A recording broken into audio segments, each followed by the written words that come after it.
Hello everyone, welcome to 2024 and welcome back to Beaglington-On-Sea.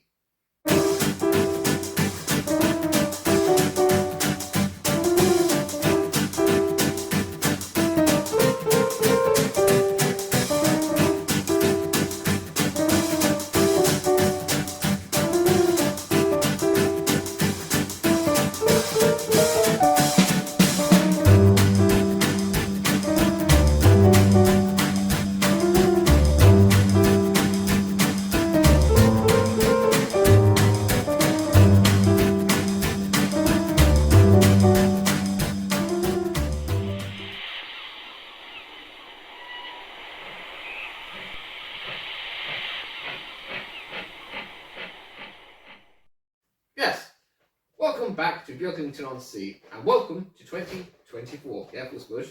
Just want to start the new year by falling off of the railway.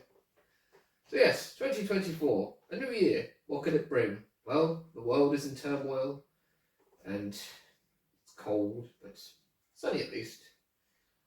But alas, the sad news has come that Hatton's Model Railways of Liverpool is closing down. There have been a number of YouTubers, your usual model railway YouTubers, who said we'll address this in other videos and you know, people put their two thin worth of their opinions in everywhere. And I thought I would start by giving mine. This railway is built on a model railways based board built in Ireland. But most of the stuff on that board has probably been bought from Hatton's. Buildings, the track, the rolling stock, the vehicles, a lot of it has come from Hatton's. I've been a customer with Hatton's now, I think 16 or 17 years now. I've been buying model railway stuff from Hatton's. So really, this railway probably wouldn't exist without Hatton's of Liverpool. So all I can say is that I'm really grateful that they've been there, and I'm going to very sorely miss Hatton's Model Railways. I mean, what have I got? I've got this here. This is a issue of The Railway Modeller, Volume 2, Number 8, January to February 1951. And in the back pages, Hatton's of Liverpool, Graham Parish 2-rail battery sets, £8, 19 shillings and 10pence. Main sets, £10, 13 shillings and 9pence. GP5 locos and tenders, £3, 11 shillings and 6pence. Wagons, 3 and 4. Vans, 4 and 5. Hornby Doublo sets, tank locos, 55 shillings. I think that's what it says anyways. So yes, it goes on, that's Hatton's. 136 Smithdown Road, Liverpool 15, in an old railway modeller. So this is the earliest copy I have of railway modeller. But here we have July 2006. Now this is the first issue of railway modeller that I bought for myself. So I would have been nearly 14. And it's got a lovely layout in it called Watling. But inside it has these big pages of the Hatton's listings, and I used to just start reading these all night long, going, oh, look how much this is and how much that is, and comparing them. I mean, look at this. There's a Class 4 weathered BR Black shunter from Bachmann, 11217, £34 back in 2006. A Prairie weathered in BR Black from Bachmann, £37, bargain. So it's just, I mean, there's Mark 1 BSB Pullman bar second with lighting, £21. Which is so much stuff. The Devon Bell limited edition 3 Pullman pack from Hornby, £64. So I was just look at these and go, oh yeah, all these listings. 364 to 368 Smithdown Road, Liverpool, L15. 24-hour fax only. Anyone remember fax machines? They still use those? So yes, that was when I was younger, and then up until December 2023 we have the Railway Modeller, and it's pretty quick into it in this magazine. We've got Cheltenham Model Centre, subscriber offers, and then we're on page 8A, and it's more Hatton's listings with lovely big pictures and all the forthcoming releases. And this is just something that's not going to be in magazines anymore, which is kind of sad. So yeah, devastating is how I would put it for me, because obviously it's very difficult to find someone who's tax registered with Ireland who does affordable shipping at good prices. So acquiring new stock is going to be more difficult, but acquiring second-hand stock is going to be even more difficult, and that's something that I used to do a lot. Most of the stuff I have, mod railway-wise, is in fact second-hand, and I'm losing that market basically. The availability is going to be less, so I'm going to have to work harder to get stuff that I really want, and like I said, it's going to be less available to me. So that will be a challenge going forward, but hey, these are first world problems, and we can survive them. Me and Old Smook was here and Alex at the desk will manage without Hattons, but it's still sad. And so, we have a nice layout here with lots of stock ready to go. And here's an episode, cheer you up, now that we've got the sad stuff out of the way. So, I'm going to start with some rolling stock going places. I have my GER, called Jerry, 040X Thomas locomotive, and of course Warley are doing those in the Trying Nelly liveries this year for some mad reason. This is a nice livery they've done it in, although it doesn't really make any sense because it's green. But it's the GER X Thomas locomotive, and he's pulling some Great Western coaches because I like the way the chocolate and cream goes with it. So on the middle line we have the HO locomotive I got for Christmas. I think it's called 8030. I must get a nameplate. Probably that. With the Eve model van with the tension locks on the back and a small van frame. With the Beatles van there as well, JPGR. That's a tastefully done piece of Beatles rolling stock for me. And then on the outside line I have my EWS Class 60 60012 and an EWS crane and a sharp brake van on the end.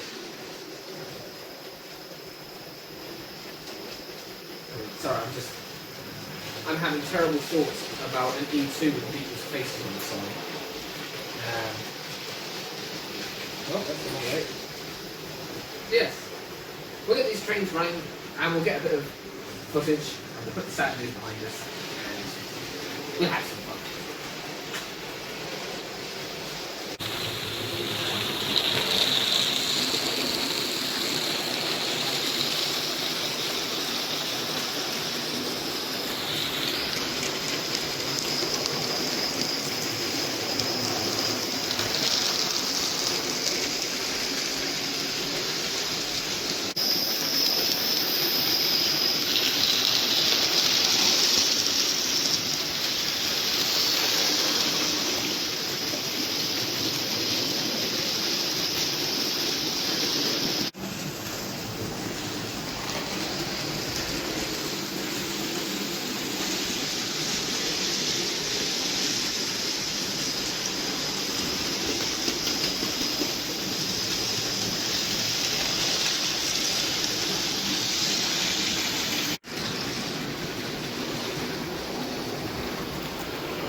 I think it's time to stop those trains now. So we'll stop the class 60 in the station. So, shall pull up there, and there we go. That's the old HO locomotive I got for Christmas. So, Alex at the desk is he's got a hold of the oil pen and the traction tyres that I got for Christmas, and he's going to attempt to service the Class 73 I bought in England last year. I think he's got his eyes on a steam locomotive as well. So we're going to let him have a go at that. Oh God, you've seen him with glue. Here he goes for servicing. So my chosen candidates for servicing at the desk are GSWR liveried Airfix 4F. I don't know if the traction tyres I have are going to fit this. They're probably too small, but I might be able to get the motor serviced. It's very noisy. I'll just run them backwards and forwards in a minute and let you see how they sound. And then there's the Class 73 I got in England last year. Broadlands it's called, 73142 is the number. This needs traction tyre, and at least one is missing a horn, so nothing to do about that. But I'm going to give it a bit of a clean up inside and oil the components as well. So I'm just going to see now whether they actually go anywhere. So this is the... There's nothing. And nothing. So they're not running very well at the moment. So we'll get this go anywhere. The other direction. Yeah, see, this is why they want the service. Come on. Come on. Yeah, see, he's a bit of a grumpy one. And this one. You get any life out of that, I don't think. Right now. Well, the power's on, is it? Yeah, that's definitely so. The right power is on. Come on. Right, there we go. Let's see. It's not too bad. So I'm just going to have a look inside that one and see if I can, and see if there's anything that can be done. But for now, the main focus will be getting this old thing to run properly. So to the desk. So here we are at the desk, and we're going to do some servicing. So I'm going to try and get the body of this off, and I've got some coffee stirrers here. So I'm going to one in down that end, and then I've got cocktail stick. I'll just take down the end, and I'll swap that for that, and then I'll take the other side. And we'll pop that there, like that, and we'll wedge a cocktail stick in there. Come on. And then, should be able to do one on this side. And that's supposed to lift the body off now.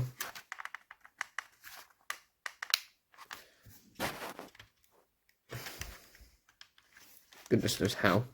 I know there's a oh, I snapped a coffee stirrer now. There's supposed to be some technique that uses credit cards. Oh, that's a sort of flathead screwdriver to loosen this up.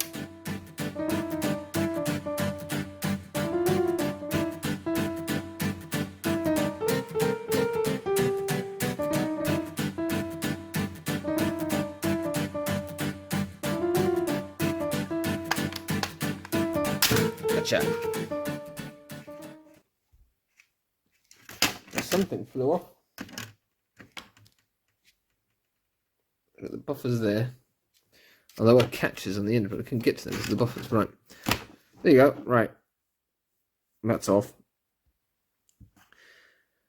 So it's a bit of a faff, but we have the body off. And inside, you can see it's actually really dirty and grubby. And I don't know if I can get the glazing piece out, because it's kind of stuck into the place it's there, but there's a lot of dirt just behind it, like. Come on. Let's see if we get this out.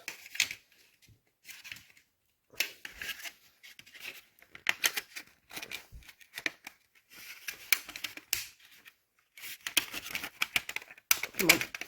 There we go. Right. So we have it into separate components now.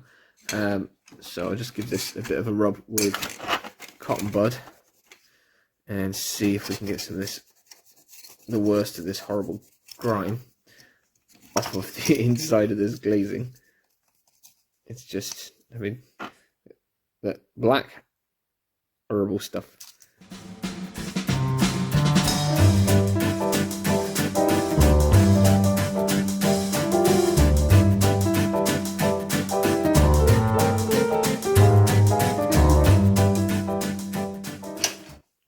Put those aside for a minute. We have this, which is the Ringfield motor. There we go. Lock the focus now, and it doesn't look too bad. Just tip the weight out there. So we have 2 traction tires missing, and there's a lot of dirt, it looks like, on those wheels. So I'll try and clean that off. And the other wheels don't look too bad. Let's see, this could do with a little bit of oil on their axles, maybe, but they're not too bad. I don't want to damage that too much by over lubricating it. So I don't know. I'm gonna see now if I get my screwdriver and undo this bit here. Will it work? I don't know where my small yellow screwdriver's gone with the flat head, so I'm using this tiny one, but it's not brilliant. Found it. Here we go. Right.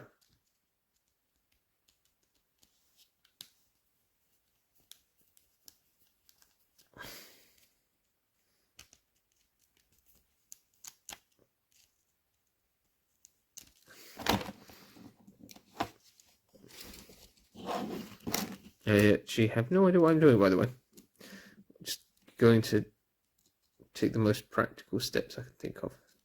This seems to be unscrewing from the bottom, so we get a good look inside, hopefully. There we go. Coming off.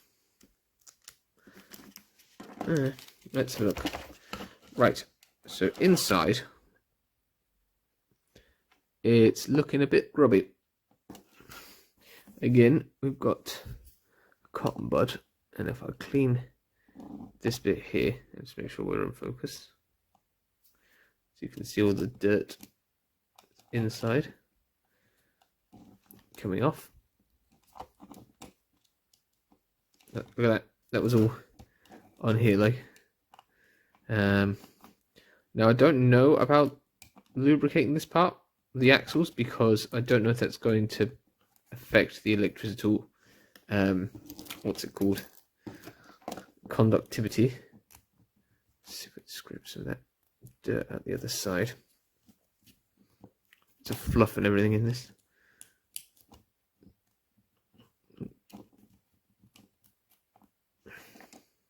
More dirt, and another cotton bud. This should at least help with the its ability to pick up power. If I could just rotate the gears a little. There. Get the other dirt off there. So that's looking a lot better already. Down here where the gears are, it's all just a bit fluffy. Dirty.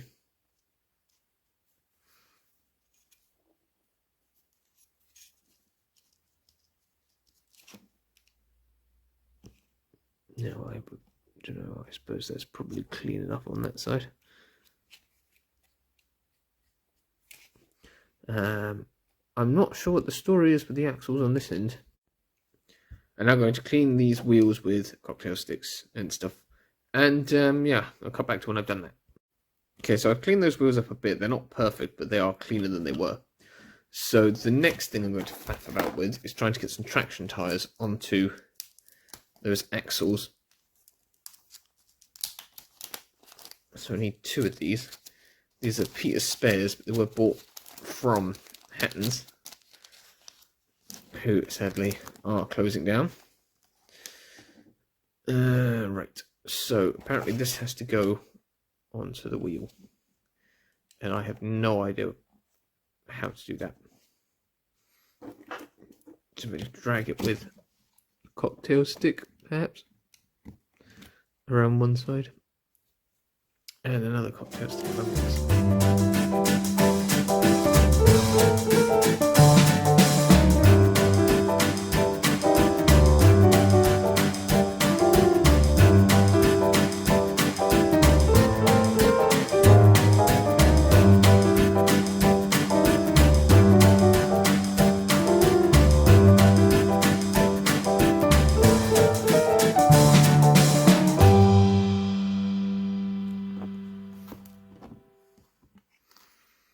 Do you know what? It might work better if I could get this out of the thing. There we go. That's how you do it.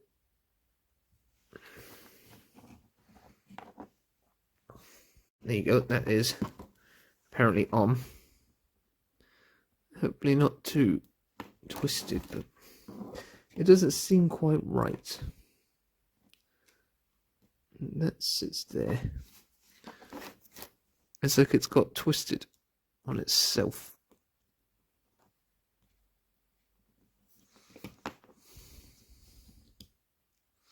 Can I send that back that way?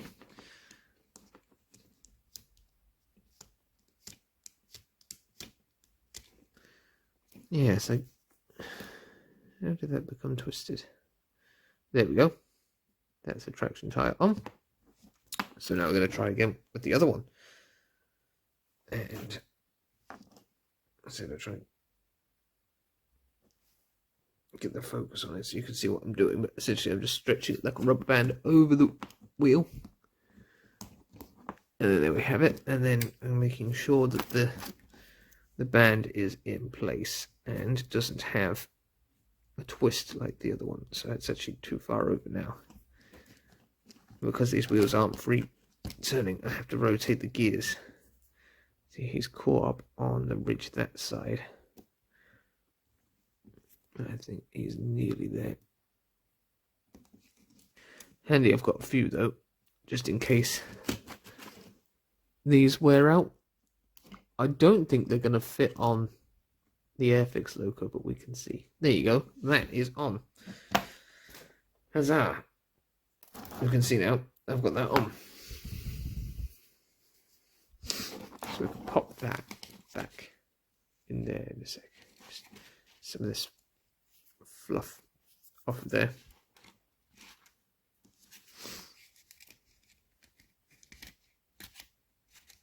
And then, there we go. That is in there. Now, just need to oil it.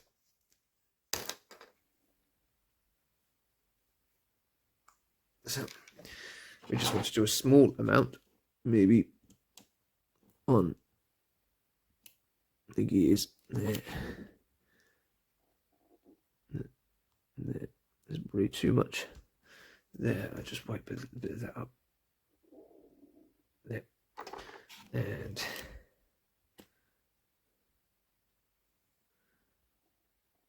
a squirt on each, and go around, draw that in, and I suppose I should put a little bit on those axles there.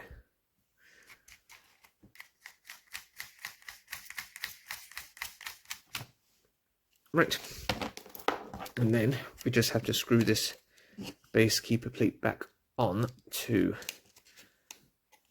this end. Are they supposed to hook over there? Maybe not. I don't know. Well, it's in place now. Seems to be fine. I'm just waffling on. So, I'm going to pop that there. I've got my body. And we'll put these back in.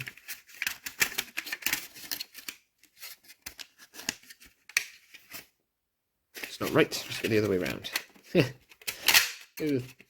Oh, no. There you go. That actually goes that way around. See, there's a certain direction in which the glazing goes in that matches up with the windows.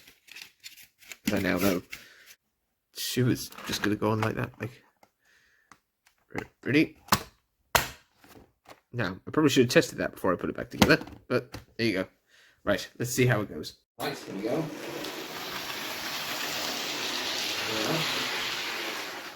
Goes that way.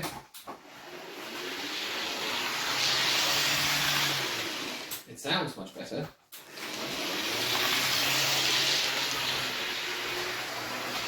Much smoother now. It doesn't wobble over the track with its new traction tyres. I'm just going to stop over here. Just give it an old sit there. Could do with some running in, I suppose. Let's see how slow I can get it to run around past the camera.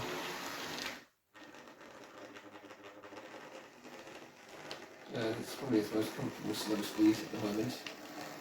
Without running in. Try it the other direction.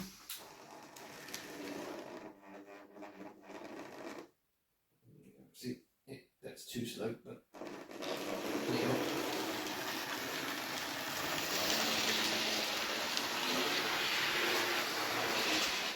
And speed. Top speed now coming through.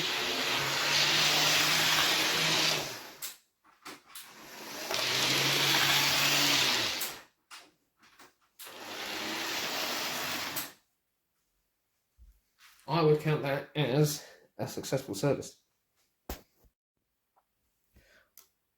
Okay, so we'll get on to doing this one now, and this is the Airfix 4F, and it shouldn't be too hard to do this because I think I'm literally just going to change the traction tyres onto it if I can. It comes apart fairly easily. There is a screw that joins the tie bar into the tender, and with that removed, the body just goes pop, and then you have some screws in the tender to take this weight off. It should hopefully come out fairly easily. It looks like there's been a little bit of tape put in there to stop that shorting off of there. So hopefully that's all still fine. The screws got a little bit more for it to come out. You can find the screw inside the hole. Come on. There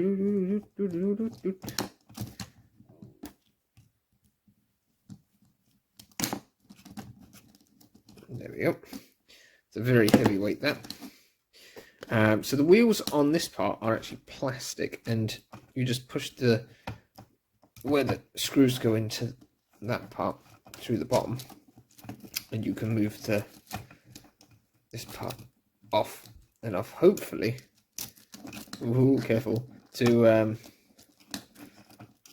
fit new traction tyres, and I hope that they fit, because I know that they are maybe a little bit tight perhaps on it, but I don't really have any other traction tyres, and there are supposed to be 6 traction tyres on this engine, and there's about 1.5. So see now whether we can get this to. Right, so I finished fitting all the rest of those. You can see these are the 2 fatter, older ones, and then the new ones are kind of slimmer and out of focus at the moment. They are slimmer, and you know, they might be more prone to breaking. I'm hoping that's not going to be the case. I would like to think that they will offer a bit more stability, because before it was just kind of rocking around, because obviously the pickups are in the front half. These are all plastic wheels, but they do the driving. So I'm really hoping that, 2 broken ones later after fitting them, I've got 2 left, although I've lost one on the floor. So I'm going to put that back in that bag, I suppose, before I lose that one as well. So we're just going to reassemble this now. So just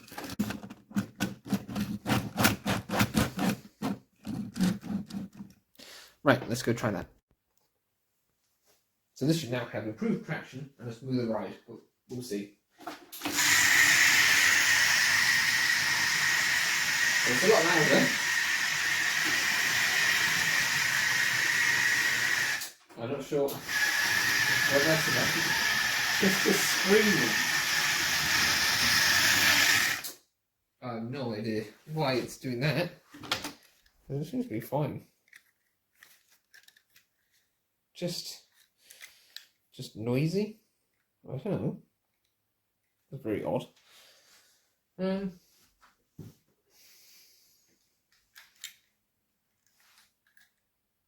don't see anything. unusual with the underneath of it? Was it that noisy before? I don't think so.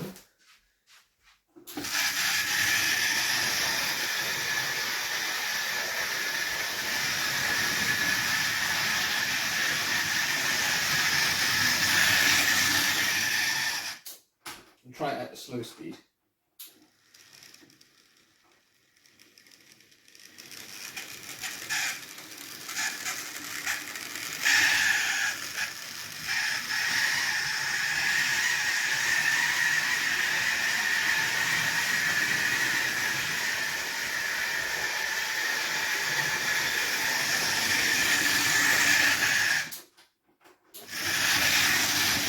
Fine under the map.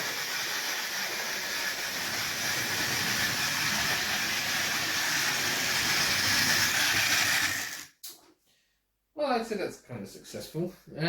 So I'm going to hand back to Alex and let him run these trains that I've serviced so well. Yes, okay. Well, thanks to Alex at the desk for that. I have them set up with some trains now. Swampus is trying to fall through the hill like the fat clergyman. I've got the Class 73 and 3 Mark IIs, blue and grey, set up on the back on the outside line. And then I have the 4F, I think I'll rename it the Screamer, with the colourful wagons I got to go with the ones that I already had for Christmas, the Tyne Valley Granite, or Team, or however you pronounce it, Easter Iron Mines, and SJ Morden's and England's Glory matches. And then on the inside line, in keeping with the Hatton's theme, I have my Andrew Barclay tank, Little Barford, my LBSCR Genesis coach, and then I have an eBay bought, repainted Brave Van I got for Christmas with some weird yellow seats.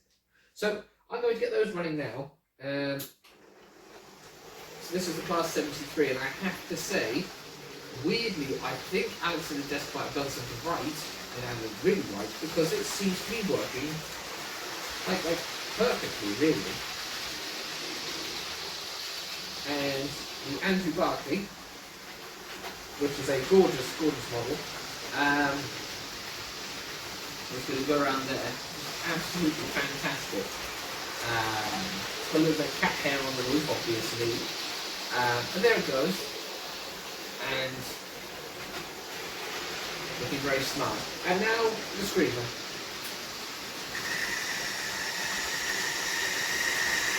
I don't know why it's decided it's going to do that. Just because it's had custom guys for it, because as far as I can tell, everything else down and shit is pretty fine.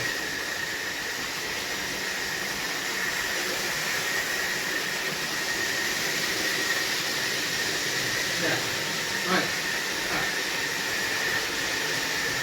Let's get some photos of those.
Right, well, I suppose it's time to stop these credits now. So I'm going to stop the Andrew Barfield station there. And then I'm going to stop there. And the Class 73. So, the Class 73. Pretty good job by Alex at the desk. The screamer works, but just loud. So, I'm going to take you down to the floor now. And I'm going to try something which I've been thinking about for a while, but I have no idea whether it's going to work. So join me as I try something that may or may not work, but fingers crossed. Right, so I'm not sure if the camera cuts off my head, but this is a train that my mum and husband David gave to me. This is a Hornby O-Gauge M-Series locomotive. BR number 60985, and I have no idea if that's a real BR number or not. And it comes with 2 coaches, both numbered 9798, in the Hornby blood and custard. And it's still a very smart set, the wheels are all intact or whatever. But I've not really been able to run it, because I didn't have any O-Gauge track, and I don't have a key. But I have used a pair of pliers to wind this up for this experiment. So, basically, this is, I presume, the M21 set, because this train was, excuse me, the wrong way around, this locomotive, sorry, was in the M20 and M21 sets. One was a goods set and one was a passenger set, and that was released in 1954. Yes, small puss. And that set was exciting at the time because it was the only O-Gauge one that was in BR livery at the time. So it's 1954. Do I remember at that time, Hornby Doblo was already out, and Rovex and Triangle were releasing their Princesses and Ginties at that sort of time. So, with that being said, I've got my 1960s Triangle O-Gauge track, which is not as deep, like rail and flange wise, as the Hornby track, but it is O-Gauge. And so as a bit of an experiment, I wound it. It didn't work previously. It turns out that it was all, the frames were a bit bent. I'd never used it before, so when I went to wind it, I found that I could change it and get that to work. So I know the mechanism works, because the wheels started going around when I was winding it. I stopped it. I don't know how long it will run for. I don't know if it will run at all on this track, but I'm going to start by putting it on the track and seeing if it will go round. And I really need more of this track. I definitely need some straights. So if anyone's got some straights that I can have, post them to me, because that would be really handy. But I'm going to put it on the track now. I suppose I'll put it in front of me. And I don't really know how to operate this. There's a lever somewhere inside. So we're going to see now whether this is going to work. Ready? Are you ready, Small Puss? Ready, steady, go. It's going! It's not going very fast, but it is going. Oh, yeah, it's been up a little bit. Look at that. That is pretty cool. Although, it is now stopped. Right, so I'm going to wind that up and then I'm going to try and get it to work with the coaches. Right, so these are some fairly lightweight coaches, and I'm hoping that the train's going to be able to pull them. So here we go.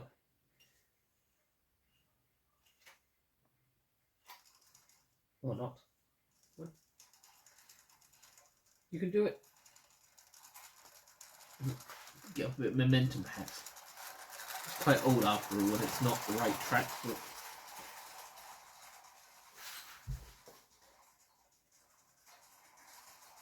With a little bit of encouragement, the mechanism does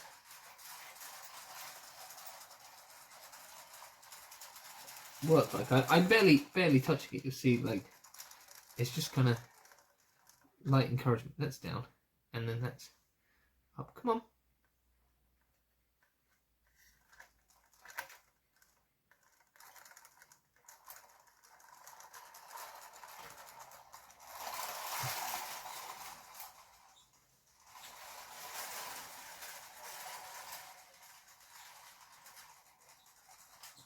it wants to work, and it does work on this track, but it just, I don't know, whoa, kind of doesn't want to go. There you go. I suppose that's the end of that experiment. It kind of half works, half victory. Perhaps it's a bit too old and the coaches are a bit too heavy. But I mean, that's what, 1954, that's 70 years old, is it? Yeah. So, not too bad. Not quite as good as the Triang iMech, but yeah. That was fun. Now I suppose we should go run the last set of trains. Yes, well, that didn't go perfectly according to plan, but I'm pretty happy that it worked at least a little. Would have been nicer if it had worked a bit more, but hey, it's 70 years old. So, yes. Hatton's is gone after something like 77 and a bit years, and it's very sad to see people saying, oh, I don't mind that much because they were rubbish with customer service to me and all this stuff. It's like, they've been in the hobby retailing for 77 years.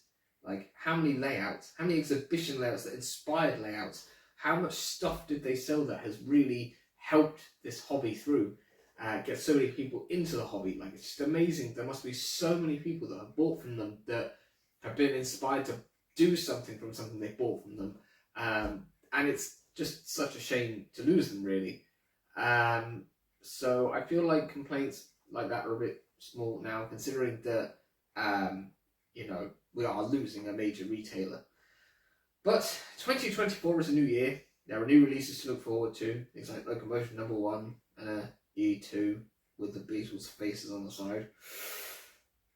But hey, there are other manufacturers out there and other retailers too. So we shouldn't get all down in the dumps. Let's look forward to a new year, see what it brings. And I'm sure it will bring much more Beaglington-On-Sea. Well, let's hope so, and my other projects as well. It's going to be nippy in here though. Right, so, last trains of the day, I have got my juice tank, because it's got ERM on the side, with a small cattle/horse train and a Network Southeast Queen Mary brake, because why not? Then on the middle line, I've got my high mech, which is missing one of its sprung buffers. I think it's in the drawer because I see a little spring, with some black and grey wagons. And then I've got my M7 with 3 Mortal coaches, because I thought it would look pretty and would be nice for the last run. So, I'll rub my hands together because it's flipping cold and run some trains. So this is the M7. Not been running a little while this actually. And earlier I dropped it on my foot, which is lucky that it landed on my foot and not the floor. Oh dear. Scorpius appears to have knocked over a boat and it's now it's now derailed things. We'll fix that in a minute, right. Then the high mech. Bring it going. And we do things swing it backwards. Come on. Slow the high mech down to the Liverpool. There we go. And we'll just see if we can fix the M7. You can bring the camera. Sorry. Right. That's fine. That's fine. That was fine. That was fine. That was fine. Right. Increase the speed on that. To take the stop.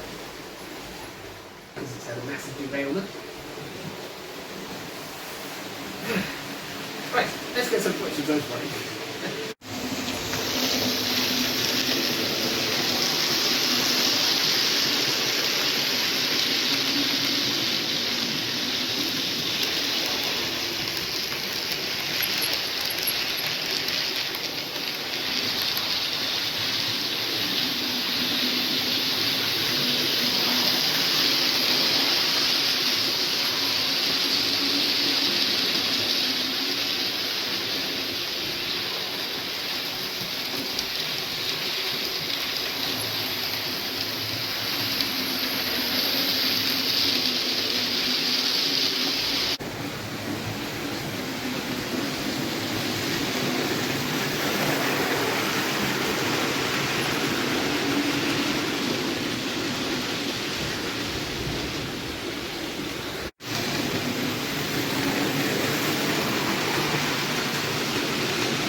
well, I suppose we're going to stop these trains now, so I'm going to stop the M7 station.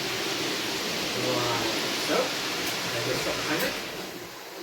And then we will stop the tank with its livestock train station. There we are, front of the signal, down at Beaglington-On-Sea. And so yes, that's the end of another episode. A bit chilly now. It's nice and sunny outside though. Yes, 2024. What will it bring? Who knows? We'll find out. Thank you very much for watching this episode of Beaglington-On-Sea. I wish you all a very happy new year. I hope you had a lovely Christmas. And stay tuned for more stuff. But from Alex at the desk, from myself, and from Smutpuss, I suppose, it's goodbye. You've been a wonderful audience. I've been a wonderful Alex. He's been a wonderful Smutpuss. And we'll see you on the next episode of Beaglington-On-Sea. Ta-ra! And don't forget, there's also the subscribe button thing and the playlist thing. Happy New Year, everyone. Yeah, time to go. Ta-ra!